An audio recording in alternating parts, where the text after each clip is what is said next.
Welcome back to Sideshow Live. We have a very special guest in studio with us today. This is Mr. Sam Witwer. Hi, Sam. Hello. You may recognize Sam on camera from Being Human and Battlestar Galactica, but he has also voiced some amazing characters, especially in the Star Wars universe, including Starkiller from The Force Unleashed, Emperor Palpatine, and of course, Darth Maul in both the Clone Wars and now in Star Wars Rebels. So thanks for coming and hanging out. Thank you. So we have a few questions for you. Yeah. How did you get into voice acting?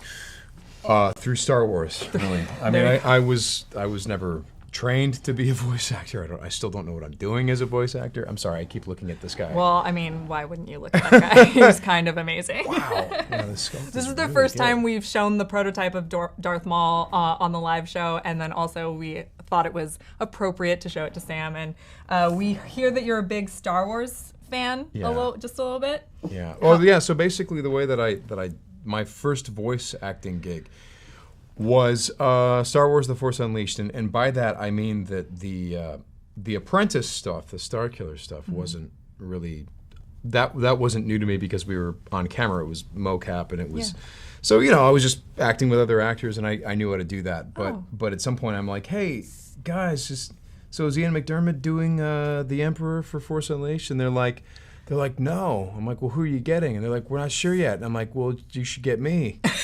And they were like, what? And I was almost saying to myself, what? What am I doing? It's like I can't do that. Right. But I was like, but maybe, what if I could though? So it was basically me just completely, I don't know, making up the idea that maybe I could do this because I've done it. I was like, with my friends, I would do the voice a little bit, and then once I asked them if I could do it, then I started working on it a little bit, and then one day during a read-through, they're like, "Oh, go ahead, Sam, do it," and I'm like, "Oh no!" And so I did it, and they were like, "Oh, okay, well then you'll do the Emperor," and I've been doing him for video games and some animation and stuff ever since. Wow. I'm sort of Ian McDiarmid's understudy. Oh, okay. So when they can't get him, right? I said to him actually. Yeah. I met him at a con. I'm like, I'm you when they can't afford you. So that's kind of awesome. Yeah. So you kind of touched a little bit on the Force Unleashed and the mocap. So what was that experience like, being able to bring to life like a brand new character in the Star Wars universe? Really, really cool. By the way, is it weird that we're looking through Darth Maul? Should I move him? Sorry, pal. That's true.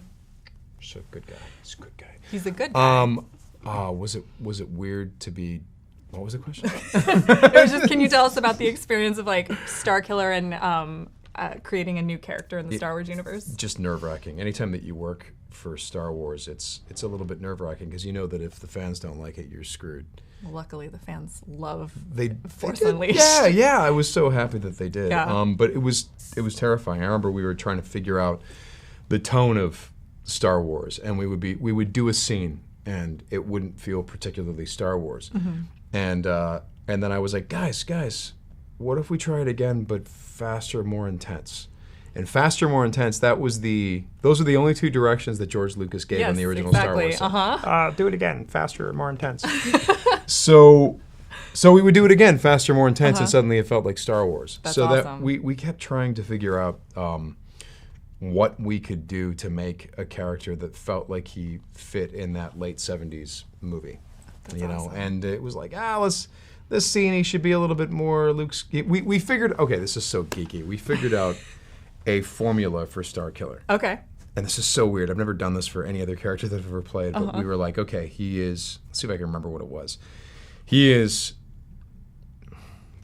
2 parts Han Solo, 1 part Indiana Jones, because there's a difference. Mm-hmm. There is a difference. 1 part Darth Maul. Okay. And then 1 part Luke Skywalker.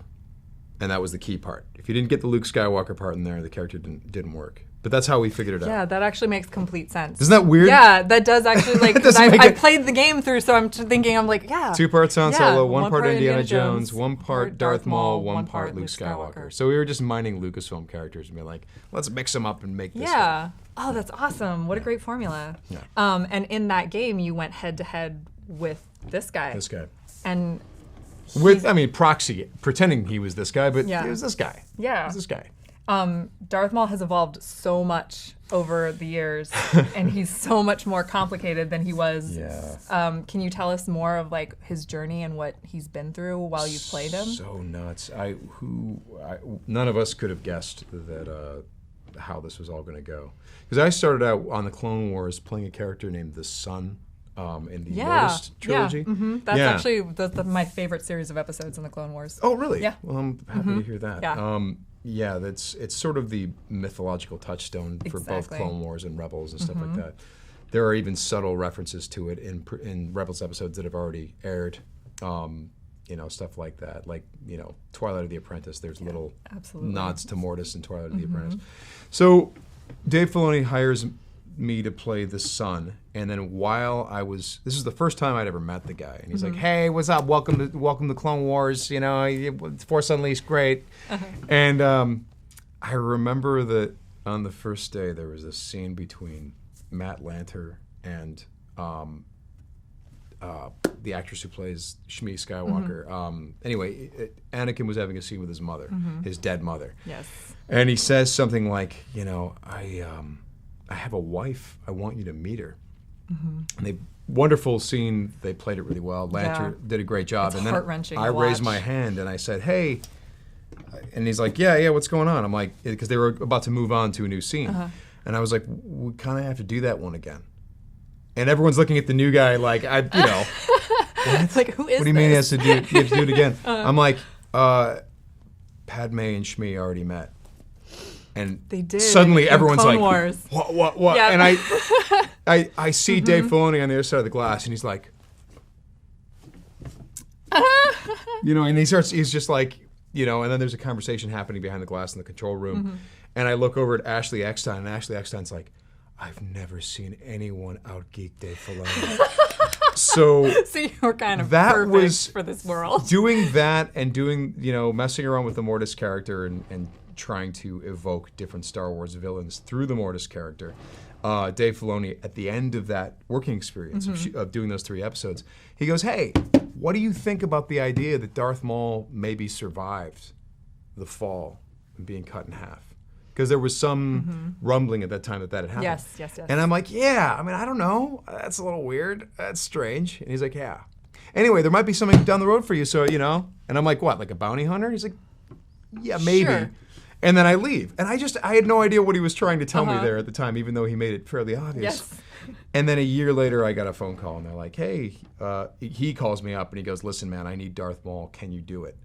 And then, like any smart actor, I did what you must do. I lied. I said, yeah, I could do it. Sure, no problem. I got this for you, man. Yep. Don't worry about it. And then I worried about it. Yeah. And then for months, we both worried about it, and we'd get on phone calls and talk about this guy, talk about the entire arc of his character, like months before we even did it. So we were worried. Yeah. We were so worried. We were like, if we don't get this right, people are gonna kind of hate this. And then they did get it right. Shockingly, and now he's coming back to Rebels. I know. You know what's this is cool? so cool. The thing is, like, look at this, right? The Ray Park thing that Ray brought to the character, and like the centeredness of this character, and what we were trying to do, since he gets cut in half, which I won't show you on here, but because that would be breaking it. Yeah. Yes. When he gets cut in half, I mean, we were put in the position of. And George made it very clear that there would be this huge psychological toll that took on him, and physical toll, but mostly it would be more interesting if it was a psychological toll. So I remember when we did the spider version of the character, people were like, half the fans were like, whoa, that's really interesting, and half the fans were like, you ruined the character. That's not Darth Maul. Darth Maul isn't a crazy, raving spider guy. But then as he got put back together and he evolved, we got this guy. We got back to this guy, and then we evolved beyond this guy and gave him a sense of humor, made him brilliant, made him, And that was the whole thing. We're like, look, we have to do something really weird to begin with. Then we'll give him this guy for a little bit, and then we'll move beyond that guy. And then when we got to Rebels, the fans had seen Darth Maul in so many different lights that we knew we kind of had license from the fans to do whatever we wanted at that point for Rebels. Yeah. So, putting him in the cave and, hello, that whole thing. That was we felt fairly confident that the fans would be interested in that. Yep. But the whole trick was getting them to accept the spider guy and then getting him back here in a believable way. I don't know. Well, it worked. You're so cute. Sorry. Sorry. I'm just fascinated by it. No, I I mean, keep staring at this. what do you but it's think like, of him? This is the first time we've shown this prototype. That's the thing. It's really well done. The sculpt is extraordinary. I think Ray will be very, very happy with you guys. Yeah, good. Yeah. This is really cool. Awesome. Yeah, anyway, sorry. Yeah, no, that's actually all the questions that we had for you. Oh! Yeah, so we got you to Darth Maul and the evolution of the character, and that's what we Perfect. were hoping for. So we're super happy to have you here, Sam. Yeah, well, thank you thank you. so much for being here. Thank you very much. Absolutely. We have a short break, and when we come back, we'll be unboxing the Ash 6-scale figure from Evil Dead 2. What? We'll be right back.